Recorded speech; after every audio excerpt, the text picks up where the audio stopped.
माता से पूछते हैं, माता मुझे आज्ञा दीजिए, मैं क्या करूं? मां कहती हैं,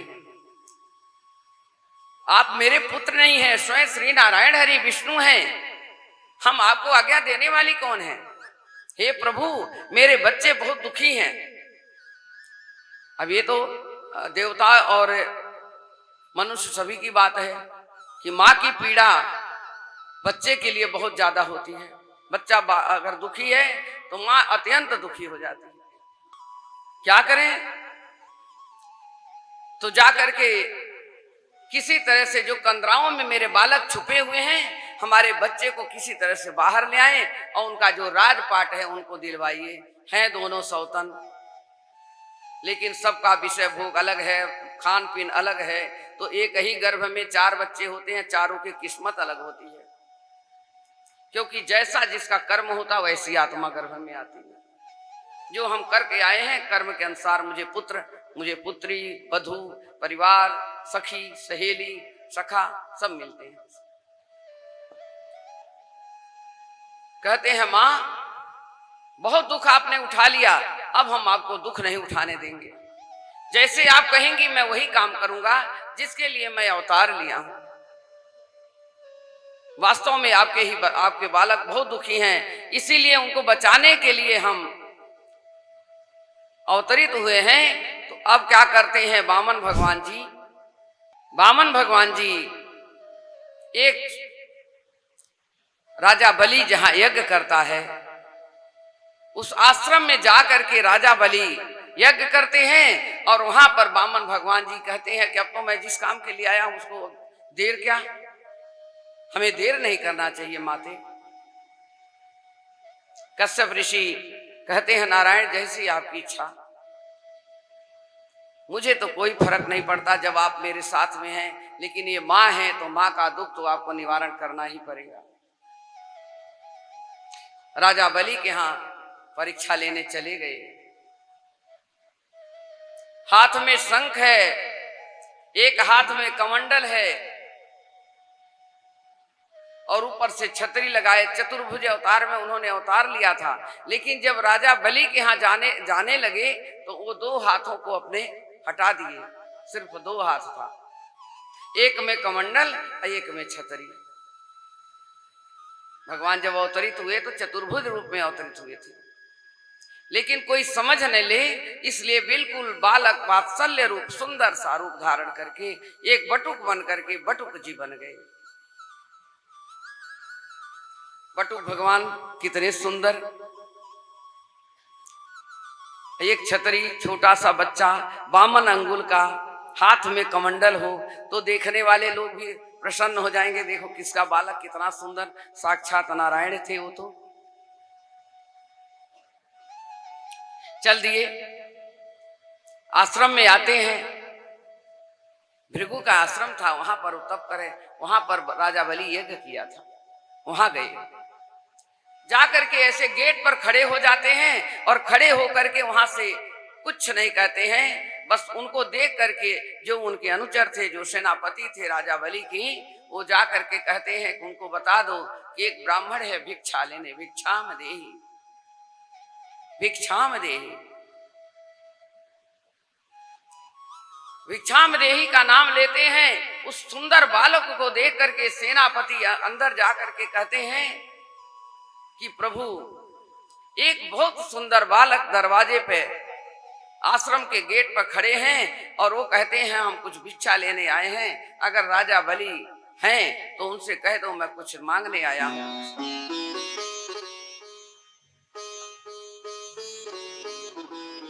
दोनों पति पत्नी यज्ञ कर रहे थे। राजा कहते हैं कि उनसे जाकर के बोलो क्या नाम है वो कौन है? तो कहते हैं कि जाकर के कह दो कि कोई बटुक आया है, वो कुछ भिक्षा लेने के लिए आए हैं, अगर वो दे दिए तो मैं ले लूं और नहीं तो मैं चलता फिरूं। मैं तो चलता फिरता हूं, मुझे क्या चाहिए? बोले अपना नाम बटुक बताते हैं कि एक बटुक आए हैं, बटुक बताते हैं और बहुत सुंदर हैं, बहुत सुंदर। राजा बलि कहते हैं कि आप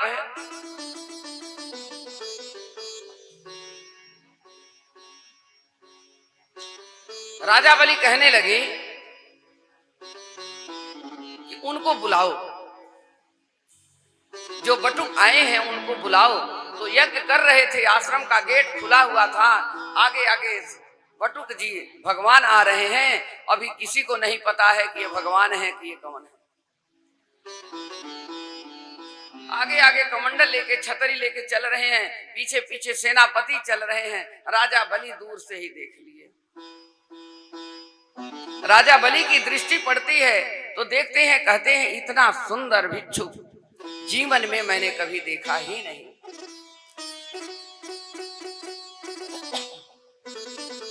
कौन है ये?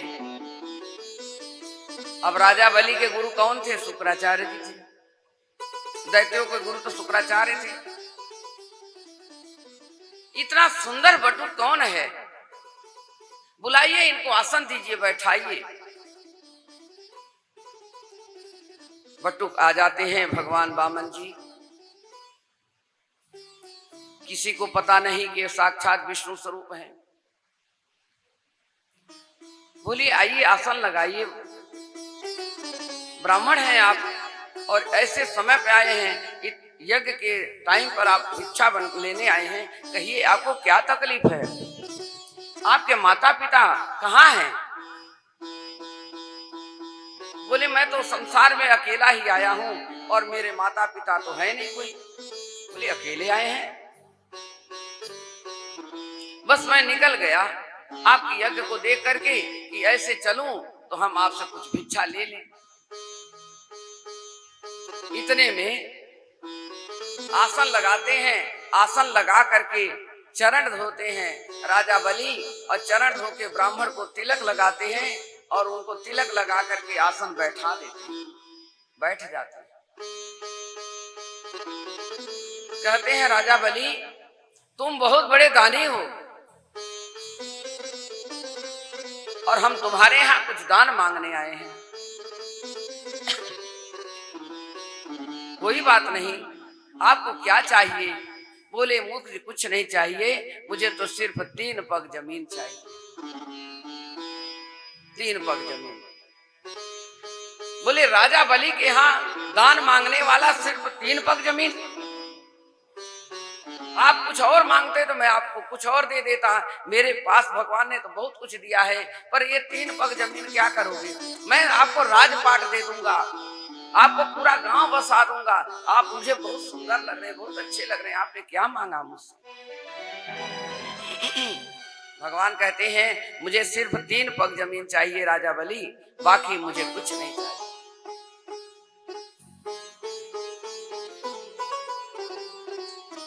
राजा बलि कहते हैं हम आपको स्कूल में पढ़ाएंगे, तुम्हारी उम्र है भीख मांगने की नहीं है, भिक्षा मांगने की उम्र नहीं है। हम तुम्हें स्कूल में भेजेंगे, गुरुकुल में भेजेंगे, आपको हम दीक्षा देंगे, आप पढ़िए, पढ़ने की उम्र है, आपकी हम शादी कर देंगे, आपका परिवार बसाएंगे। क्यों भिक्षा मांगते हो बेटा? भगवान कहते हैं बटुक जी, बलि, राजा बलि मुझे कुछ नहीं चाहिए, क्या करूंगा पढ़ लिख करके? मैं गरीब घर का बेटा हूँ, मुझे भिक्षा बस थोड़ा सा चलते फिरते कोई कुछ दे दिया तो ले लिया, वरना हमारा तो कहते हैं साधु संत फकीर चलना फिरना हमारा काम है, कुछ मिला तो मिला, नहीं तो हम चल दिए। बोले ठीक है। राजा बलि बहुत समझाते हैं, नहीं मानते हैं।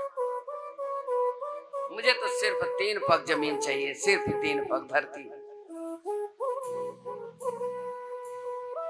जब हट कर लिए तो शुक्राचार्य जी अंतर ध्यान होकर के देख लिए। बोले ये कोई ऐसा बालक नहीं है, ये तो साक्षात नारायण है। साक्षात नारायण ही, विष्णु ही तुम्हारे यहाँ ये दान मांगने आए हैं राजा बलि, और तुमको ठगने के लिए आए हैं। ये तुम्हारा सब कुछ समाप्त हो जाएगा, कुछ मत देना इनको, सब कुछ राजपाट चला जाएगा। राजा बलि कहने लगे आप हमारे गुरु हैं। अब बताइए, अगर गुरु ऐसे शिक्षा दे शिष्य को तो गुरु मान, भाई शिष्य तो मान जाएगा, कोई बात नहीं, हमारा सारा राजपाट चला जाएगा, तो मैं क्यों दूं। पर राजा बलि भगवान विष्णु के बहुत बड़े भक्त थे, बहुत बड़े भक्त थे। कहने लगे आप मेरे गुरु हो, आप मुझे गलत शिक्षा देते हो। राजा बलि जैसे दानी नहीं कोई, युधिष्ठिर जैसे धर्मराज नहीं कोई, अर्जुन जैसे गांडीवधारी कोई नहीं, भीम जैसे गदाधारी नहीं कोई। आज मेरा नाम डुबाने के लिए आप गुरुवर क्या कह रहे हो मुझे। दानी में नाम राजा बलि का, दानी में राजा हरिश्चंद्र, जो बिक गए, अपने आप को बेच दिए और डोम के घर जाकर के पानी भरे अपने पति पत्नी को लेकर के।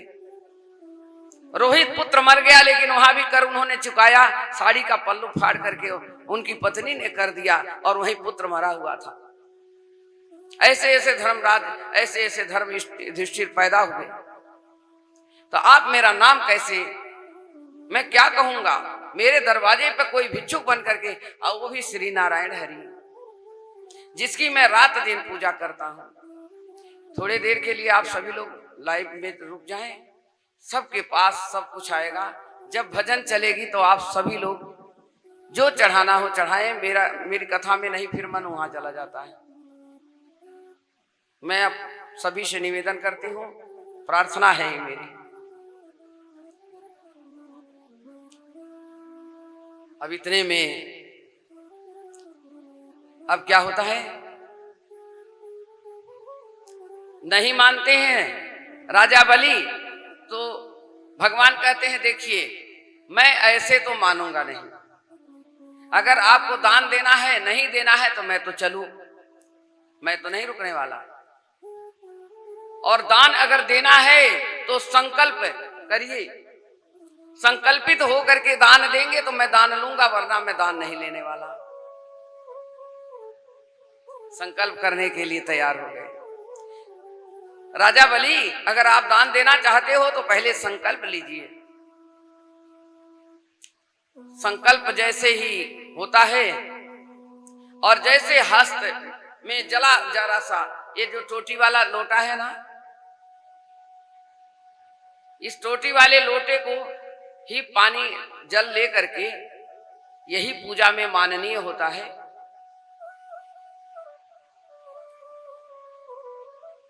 और इससे ही पूजा भी करनी चाहिए, टोटी लोटा से, जो आपके तांबे का लोटा हो जल चढ़ाने के लिए, ये शुद्ध है। सही पूछिए तो मैं आप सभी से ही कहूंगी कि स्टील के लोटे को यूज ही मत करो, इस्तेमाल ही मत करो पूजा में। नहीं, अब आजकल स्टील की थाली, स्टील का लोटा, सारा काम लोहे से होता है, ये शुद्ध होता है। पूजा पाठ में यही चलना चाहिए, कांसे का लोटा हो, पीतल का हो, तांबे का हो। तो टोटी वाला लोटा था, उसमें जल लिए, और जैसे राजा बलि बोले कि गुरुदेव संकल्प बोलिए। अब वो संकल्प बोलने के लिए अब जान गए कि ये तो चितचोर हैं, इनकी सुंदरता पे, ये छवि पर रीझ गए, और ये तो सब कुछ दे देगा। इनके मन की इच्छा मैं जान गया हूं, क्योंकि ये अदिति के पुत्रों को राज दिलाने के लिए आए हैं। शुक्राचार्य जी क्या किए कि उस टोटी के लोटे के अंदर जाकर के बैठ गए। गुरुदेव, अपने सामने अपने शिष्यों को कोई नहीं चाहता कि बर्बाद हो जाए, बातें दोनों हो गई, इधर धर्म, इधर अधर्म, उधर शिष्य बर्बाद होने जा रहा है। शुक्राचार्य जी लोटे के अंदर बैठ गए। अब जब जल का संकल्प बोलने जाते हैं, ओम विष्णु विष्णु विष्णु विष्णु बोले, तो उसमें से जल निकले ही नहीं कि संकल्प किया जाए। इधर आइए, बैठ जाइए।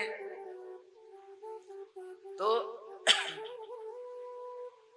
संकल्प के लिए जब जल नहीं निकला तो राजा बलि कहने लगे कि क्या बात है। अब विष्णु भगवान कहने लगे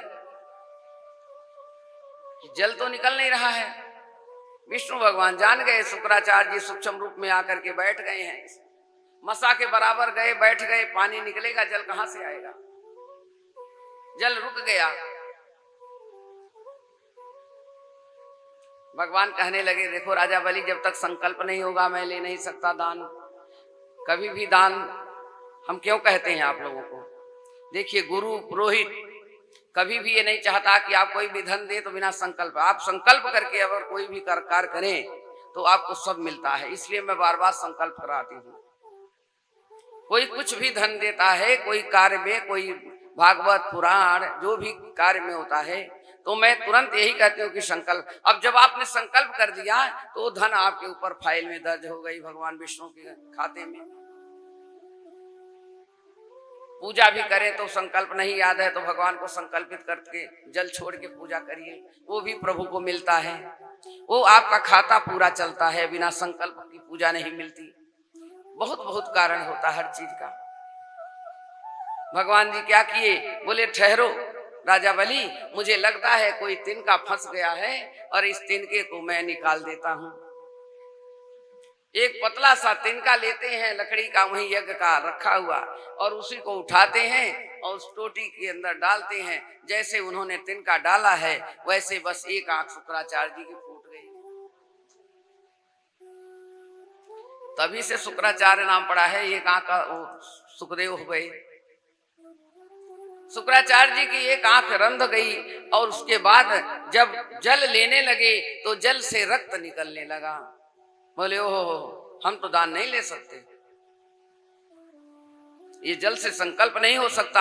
आपका ये जल जो है ये दुर्गंध हो गया है, इसको हम नहीं स्वीकार कर सकते हैं। राजा बलि, दूसरा जल लीजिए।